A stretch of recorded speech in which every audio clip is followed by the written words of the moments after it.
بسم اللہ الرحمن الرحیم۔ آج کل کا جو دور ہے اس حوالے سے بڑا نازک دور ہے کہ لوگ صحابہ کرام رضوان اللہ علیہم اجمعین کے بارے میں بات کرتے ہوئے ذرا سا بھی نہیں ہچکچاتے، اور جو منہ میں آتا ہے دل میں آتا ہے وہ بول دیتے ہیں،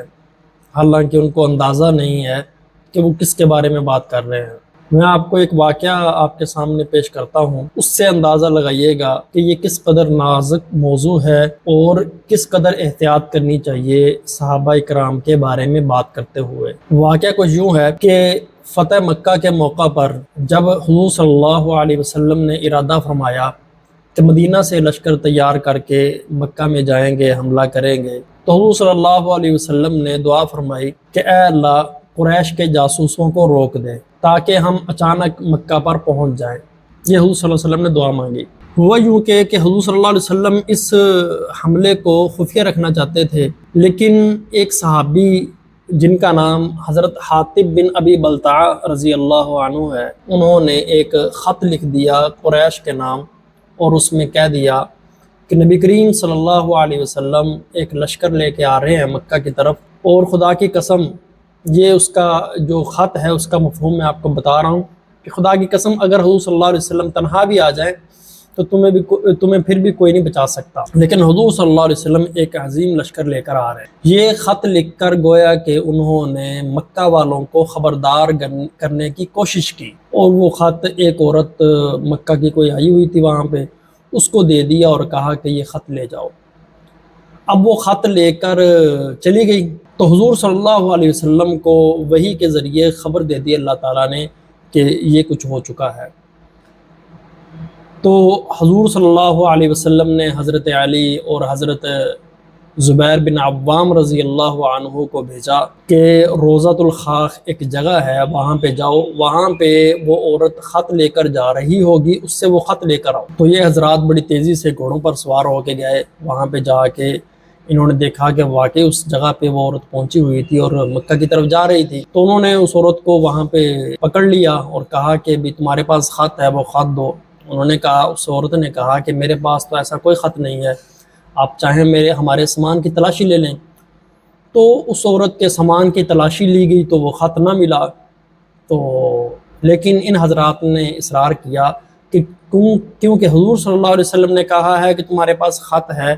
تو لہٰذا تمہارے پاس خط ہے، بس ہمیں وہ خط چاہیے۔ تو خیر اس عورت نے تنگ آ کر اپنے بالوں میں سے وہ خط نکال کے دیا، تو حضرت علی رضی اللہ عنہ نے وہ خط آ کر حضور صلی اللہ علیہ وسلم کی خدمت میں پیش کر دیا۔ حضور صلی اللہ علیہ وسلم نے جب خط پڑھا تو وہ تھا حضرت حاطب بن ابی بلتعہ رضی اللہ عنہ کی طرف سے قریش مکہ جو تھے ان کو یہ خط جا رہا تھا۔ تو حضور صلی اللہ علیہ وسلم نے حضرت حاطب بن ابی بلتعہ رضی اللہ عنہ کو بلا لیا اور کہا کہ اے حاطب یہ کیا ہے؟ تو اتنے میں مجلس میں چونکہ حضرت عمر رضی اللہ عنہ بھی موجود تھے، تو انہوں نے اصرار کرنا شروع کر دیا کہ یا رسول اللہ، حاطب جو ہے یہ منافق ہو گیا ہے، اس نے کفار کا ساتھ دیا ہے، تو آپ مجھے اجازت دیجئے میں اس کی گردن اڑاؤں گا۔ حضرت حاطب رضی اللہ عنہ نے عرض کیا کہ یا رسول اللہ میرے بارے میں کوئی جلدی فیصلہ نہ کیجئے، مجھے اپنی صفائی کا موقع دے۔ تو حضور صلی اللہ علیہ وسلم نے ان کو صفائی کا موقع دیا۔ خیر اب انہوں نے کیا کہا، اس سے پہلے میں تھوڑا سا اس جو موقع کی جو نزاکت ہے اس کو میں سمجھانا چاہ رہا ہوں کہ جس طرح انہوں نے خبردار کر دیا تھا قریش کو، اگر حضور صلی اللہ علیہ وسلم لشکر لے کے وہاں پہ چلے جاتے اور اچانک اس لشکر پہ حملہ ہو جاتا تو مسلمانوں کا کس قدر نقصان ہوتا، اور حضور صلی اللہ علیہ وسلم کی ذات کو کس قدر نقصان ہوتا۔ تو دیکھا جائے تو یہ ایک بہت بڑا جرم تھا، اور اس جرم کی سزا مطلب جو بھی ہوتی وہ کم ہی ہوتی کہ مسلمانوں کی کتنی جانیں داؤ پہ لگی ہوتی اور خود حضور صلی اللہ علیہ وسلم کی ذات داؤ پہ تھی، لیکن انہوں نے خبردار کر دیا۔ اب انہوں نے صفائی میں کیا کہا، انہوں نے کہا کہ یا رسول اللہ، حضرت حاطب بن ابی بلتعہ رضی اللہ عنہ نے عرض کیا کہ یا رسول اللہ، یہ جتنے بھی آپ کے صحابہ ہیں ان کے عزیز و اقارب رشتہ دار مکہ میں موجود ہیں، تو جب یہ حملہ ہوگا تو ان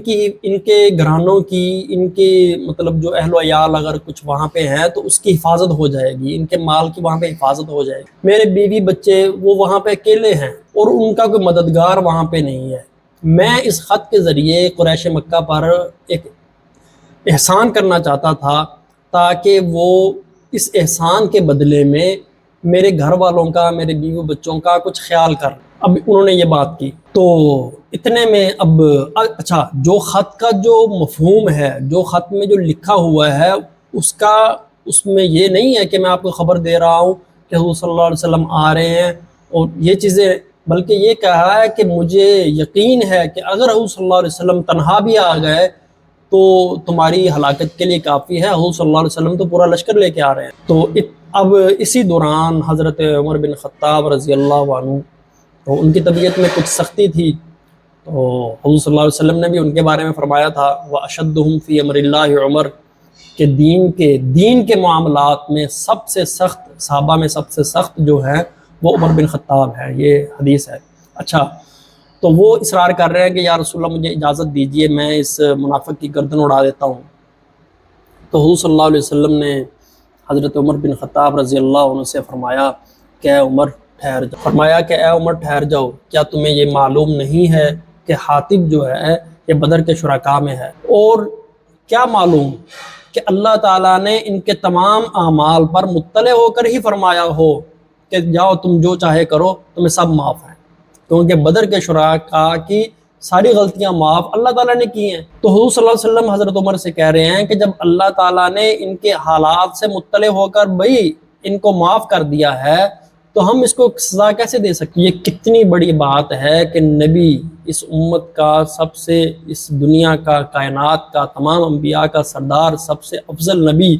وہ یہ کہہ رہا ہے کہ جب اللہ نے معاف کر دیا ہے تو اے عمر ہم کیسے اس کو سزا دے سکتے ہیں؟ تو آج 1450 سال گزر گئے ہیں، اور آج جو لوگ ممبروں پہ بیٹھ کے اور مجلسوں میں بیٹھ کے صحابہ کرام پر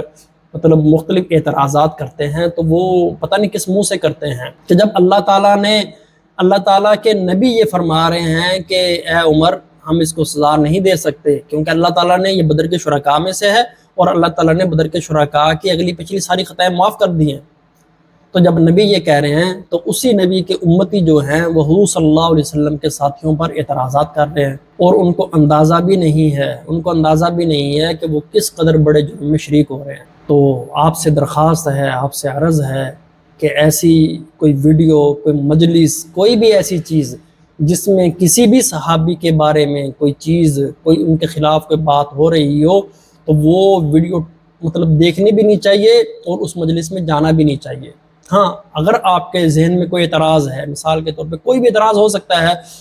تو وہ اعتراض کسی عالم دین سے پوچھ کے وہ کلیئر کر لیں،